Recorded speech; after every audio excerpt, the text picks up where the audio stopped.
Boys, I fumbled like crazy. This is just being me, fully transparent. Right now, my month isn't even doing that good. In February, I hit my record month, and for the March, the plan was, and the plan still is, to be fair, because there is 4 days left in the month, and I must collect few K here and there. Don't know how, but just has to be done. But yeah, just the other day, I had 2 sales calls, and I made such a beginner's mistake, such a terrible mistake, that I can't even fathom why I did that. And that's exactly what I want to help you with here. The whole purpose of this YouTube channel is to help you just first of all understand my journey, because I would rather have millions of ups and millions of downs than just continuously going on the same wavelength, making, I don't know, 5 grand a month, because that ain't good. You know what I'm saying? So what was it that I actually fumbled with?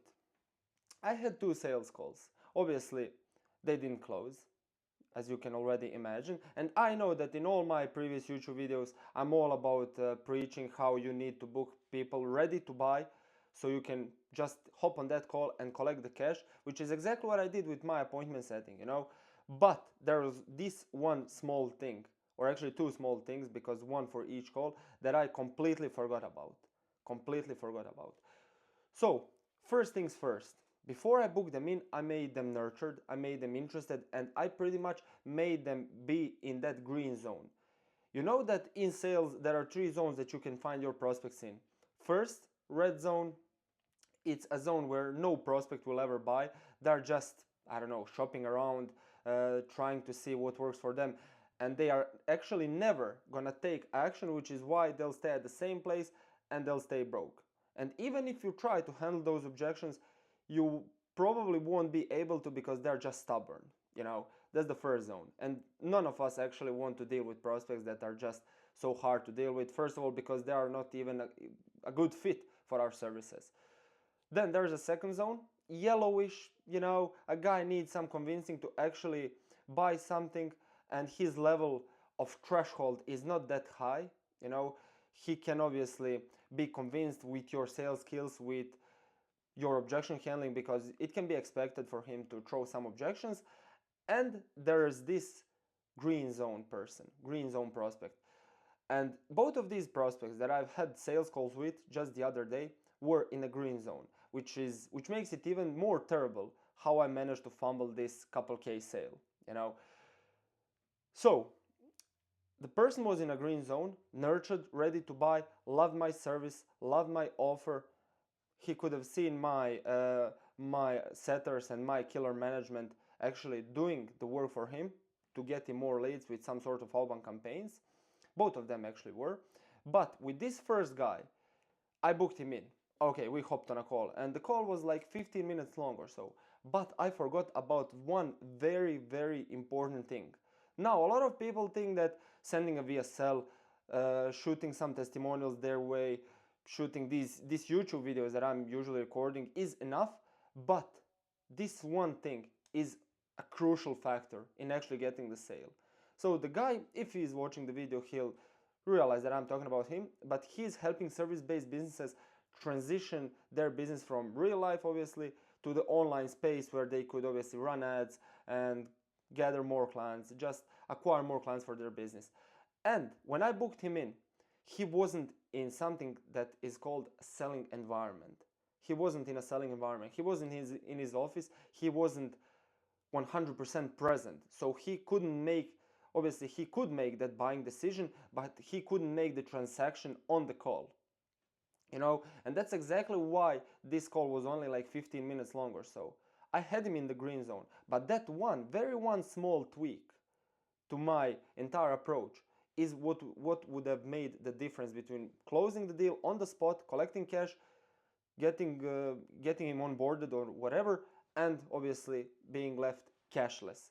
So now the thing is that these 2 deals that I fumbled, maybe the worth of those was in total, I would say 15 to 20K, because obviously I make my money off of the revenue share. They're doing pretty decent, 20-30K a month, so couple percents off of that revenue share over a long term, which is only how I work, long-term basis. I ain't all about this quick cash type of stuff, is accumulated surely 20K over the next I'd say 4 months max. 3 months, 20K, yeah, lost it all. Why? Because I didn't make this one person in a selling environment. Instead, I just wanted to hop on a call because, yeah, like I said, openly admitting, I completely forgot. I just wanted to hop on a call. And then the thing is that since he is all about helping his clients transition into IG, help them run some ads and stuff, at that point in time, when we had a combo, when we had that call, he was in his client's house, scripting ads and just creating a game plan, creating a battle plan on how both of them are gonna shoot those ads.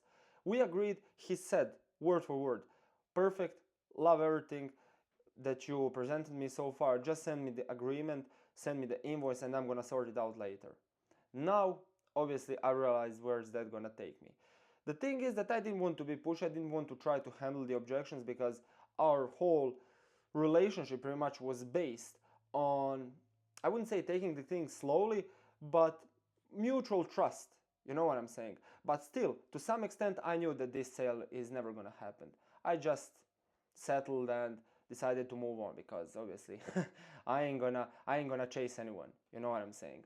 So he said that, and few days after, obviously tried to follow up with him with some Jeremy Miner type of strategy. Yo, tried reaching you a few times, haven't heard back, just wondering where should we go from here. And word for word, to quote him, he said, yo bro, sorry, been busy with my client's work, I think we'll have to hold off on this for a bit. And that's exactly what happened. Why? Because I just completely forgot about having a call with him while he's in his office, somewhere present without any distractions outside. So please don't repeat the same mistake as I did because it's super, super crucial.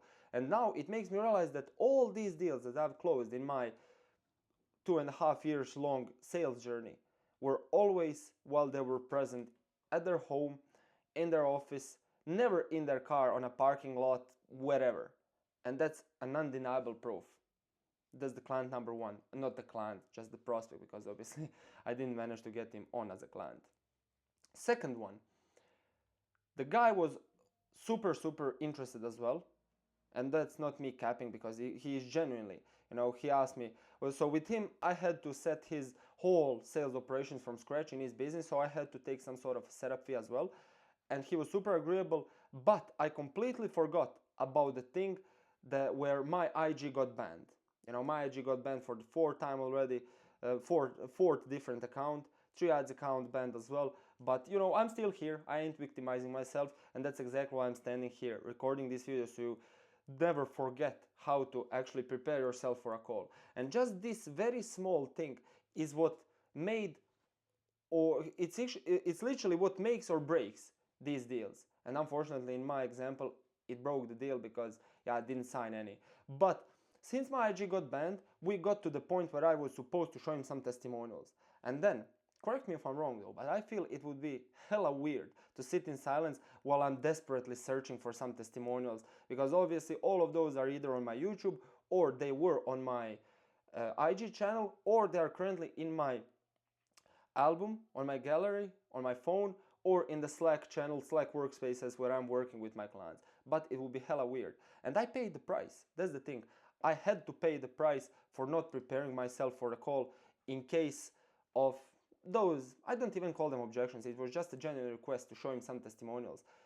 I didn't prepare myself, and obviously I had to pay the price. Why? Because I realized the thing is that I genuinely didn't deserve those deals. If I did deserve those deals, I would have landed them, meaning that I would already prepare myself for those potential objections, for those potential obstacles in me collecting that cash and that cash hitting my Stripe account. But that's just how sales work. Instead of victimizing yourself, you need to, I wouldn't say admit the defeat, that's never a good thing, but you need to be real with yourself. You know what I'm saying? You need to be real with yourself. And one thing that I'm constantly telling all my clients before they hop on a sales call, or to their closers that I place for them, is always make sure to prepare for the call so you can pre-eliminate objections while going through the call. So once at the end of the call you pitch the price, you don't even have to face those objections because you literally pre-eliminated them.